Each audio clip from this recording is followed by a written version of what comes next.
Сәлем достар, сіздермен бірге мен Нурик. Бүгін мен сіздерге «Один день конца света» фильмін қысқаша айтып беретін боламын.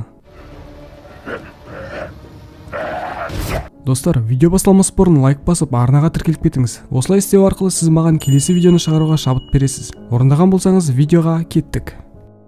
Клаудио Верона бай бизнесмен. Оның өз жеке компаниясы бар. Және де жұмысына апарып әкелетін жеке жүргізушісі бар. Бір күні оған әдеттегі көлік жүргізушісінің орнына қайдағы жоқ Рикардо есімді бір жігіт келеді. Оқиға Рим қаласында болып жатыр. Қалада пробка. Біздің бизнесмен жігіт бір клиентпен кездесу керек еді. Пробканың кесірінен кешігетінін біліп, секретаршасына соғып, клиентті кішкене бірдеңемен алаңдата тұр дейді. Рикардо Клаудиоға: "Сіз мені шабыттандырасыз, сіз секілді болғым келеді" дейді. Клаудио болса оған еш мән бермеді. Пробкадан аман-есен шығып, бизнесмен ақыры офисіне жетеді. Кіреберісте оны Сильвия есімді офисте стажер қыз қарсы алады. Клаудиоға қыздың сөйлеу манерасы ұнайды. Оны өз командасынан алатын болып шешті. Лифтіде біздің бизнесмен Марта есімді бұрынғы көңілдесін көреді. Клаудио Мартаның күйеуге шығайын деп жатқанына қарамастан лифтіні тоқтатып әйелге жабыса бастайды. Осы кезде біз Рикардоның әйелі бар екенін білеміз. Әлгі әйел бизнесменді жазалап, боқтап кетіп қалады.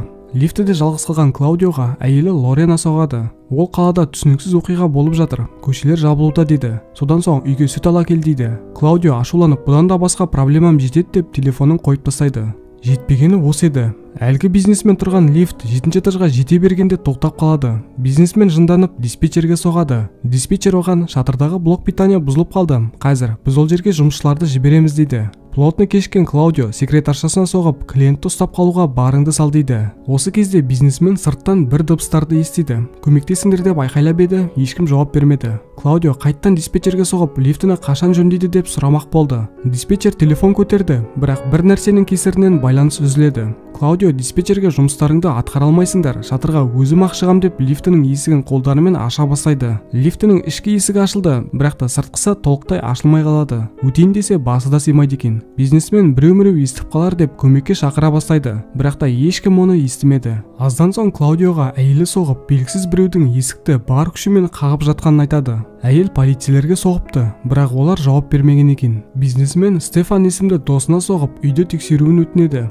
Қалада пробка болғандықтан бұның ұзақ уақыт алатынын біледі. Телефонын қарап отырып, Римде сұмдық болып жатыр деген жаңалықтарды оқиды. Бір кезде Клаудио "Көмектесіңдер" деп айқайлаған адамның дауысын естиді. Айқайлаған адам әлгі Марта болып шықты. Ол келе салып, лифтіге "Мені де кіргіз" деп өтінеді. Клаудио оны құтқаруға барын салды, бірақ та белгісіз біреу оны алып кетеді. Ештеңе түсінбей, "Құдай-ау, не болып жатыр" деп тұрғанда, оған екі қонақ келеді. Зомбилер бизнесменді жегісі келді. Аздан соң арғы жақтан басқа адамның дауысын естіп кетіп қалады. Бір кезде Клаудиоға досы Стефан соғады, бірақ та сөйлесіп тұрғанда Стефанға зомбилар шабуылдап, оны жеп қояды. Клаудионың біткен жері осы. Қалада зомби апокалипсис болып жатқанда лифтінің қақ ортасында қысылып шыға алмай қалды. Аздан соң оған диспетчер соғады, бірақ та оны да зомбилар жеп қояды. Әйелімен сөйлесіп тұрғанда оған бір зомби шабуылдайды. Жігіт зомбидің қолынан босап шығып, лифтідегі қол тірейтін затты ұстап алып, зомбидің шекесін теседі. Бизнесмен қанды бөтелкедегі сумен жуып, зомбидің мәйітін қолындағысымен ысырады. Лифтідегі қанды қағаздарымен жауып тастайды. Бір кезде ол коридордан стажер Сильвияны көреді. Жігіт оны шақырып есікті ашуға көмектеседі. Қанша тырысқандарымен екеуі есікті аша алмайды. Бір кезде бизнесменнің қаруы жерге түсіп кетеді. Дыбыс қатты шықты. Қыз қорқып лифтіге кіргісі келді. Өкінішке орай сыймай қалды. Ол зомбилардың дыбысын естіп қашып кетеді. Зомби тура лифтінің аузына келіп тұрып алады. Батыл Сильвия қайта келіп, оны гольф таяқшасымен ұрып өлтіреді. Бірақ та аздан соң байғұс Сильвияға екі зомби шабуылдайды. Оның қашуға еш шансы жоқ. Клаудио телефоннан жаңалықтар қарап отырып, зомбиларға қарсы әскерлер жұмыстарын бастап кетті дегенді оқиды. Ол әйеліне соғады. Сөйлесіп отырғанда әйелінің үйіне зомби кіріп кетіп, оны қуып кетеді. Бір күнде өмірі быт-шыт болған Клаудио жылап алады. Бір кезде бизнесмен коридордан зомбиларды лампамен қырып жүрген бір жігітті көреді. Біреулер шыға алмай отырған лифтіге әлгі жігіт кіргісі келеді. Бірақ та лифтіні күзетіп тұрған зомбилер оны қуып кетеді. Бір кезде бизнесмен коридордан бір зомбиді көреді. Слышь, Питер, сюда иди. Дыбыстардың кесірінен лифтіге одан бөлек тағы екеу келеді. Клаудио таяқшасымен оларды ұрғылайды. Біраздан соң коридордан жүгіріп жүрген бизнесменнің секретаршасы Сараны көреміз. Зомбилар оны да жеп қояды. Бизнесмен телефон қарап отырып, осы видеоға тап болады.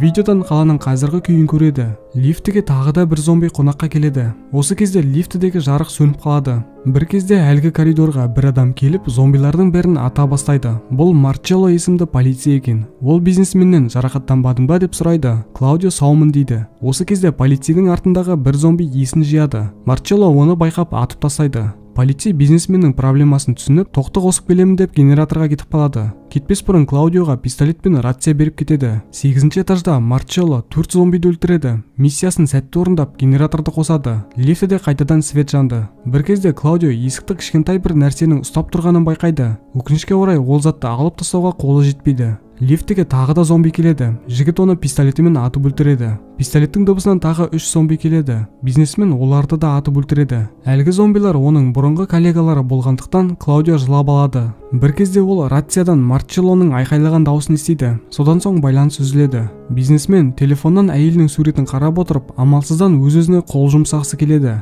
Бір кезде коридордан атысып жүрген 2 спецназды көреді. Олар қашып кетті. Түнде лифтіге тағы да зомбилар келеді. Мылтығын аузына салып, өзін-өзі енді атып өлтірейін дегенде, сырттан Марчеллоның дауысын естиді.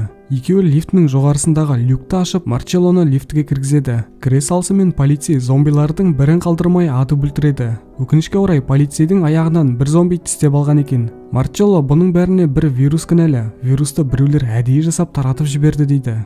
Аздан соң Марчелло жөтеле бастайды. Ол зомбиға айналғысы келмей, Клаудио, мені ұйықтағасына атып сал дейді. Клаудио бұған келіспейді. Осы кезде полицей өзін-өзін атпақ болады. Бірақ та Клаудио кедергі боламын деп таяқ жеп қалады. Марчелло ұйықтайды. Уақыт өте келе оянады. Клаудио онымен сөйлескісі келді, бірақ та бәрі тым кеш. Полицей зомбиға айналып бизнесменге шабуылдайды. Бизнесмен оны ішінен атады. Содан соң 2 рет басынан атып өлтіреді. Полицеймен төбелесіп аяғын тістетіп алған Клаудио вирус денеге тарамас үшін галстугымен байлап тастайды. Төбелестің дыбысын естіп, лифтіге бірнеше зомби келеді. Өкінішке орай бизнесменнің оғы таусылады. Ол полицейдің дробовигін алып зомбиларды қырып тастайды. Мылтықтың отдачасынан басын қабырғаға соғып алып, есінен танып қалады. Арада біраз уақыт өтті. Клаудио мылтықтың атылған дыбысынан оянады. Есіктен қараса ешкім жоқ. Бір кезде оның будильнигі шырылдайды. Содан соң оған әйелі соғады. Ана кезде әйелі далаға шығып қашып кеткен екен, және де оны спецназдар құтқарып алыпты. Телефонның зарядкасы бітті. Клаудионың бар күшін салып лифтіден шықпастан басқа амалы қалмады. Ол полицейдің мәйітін басып, әлгі нәрсені жұлып алады. Есік ашылды. Жігіт қырғын мәйіттің үстін басып жүріп келеді. Ол бірінші этажға түсті. Офистен шығатын жерде оған аяғы жоқ бір зомби жорғалап келеді. Оғы біткесін оны аяғымен теуіп өлтіреді. Клаудио далаға шықса жан жоқ екен. Келе жатып бір зомбидің жанынан сүтті көреді. Әйелімен болған оқиғаны еске алып тұрғанда әлгі зомби оянып кетеді. Қуанышқа орай зомбиді біреу снайпермен атып өлтіреді. Клаудио қолын көтеріп құтқар деп айқайлайды. Осылайша фильм аяқталды. Өкінішке орай ары қарай не болғанын фильмде көрсетпеді. Егер де видео ұнаса, лайк басып, комментке кино туралы ойыңызды жазып кетіңіз. Арнадан шығатын келесі видеоларды жіберіп алмас үшін қоңыраушаны басып қойыңыз. Сіздермен бірге болған мен Нурик. Келесі кездескенше.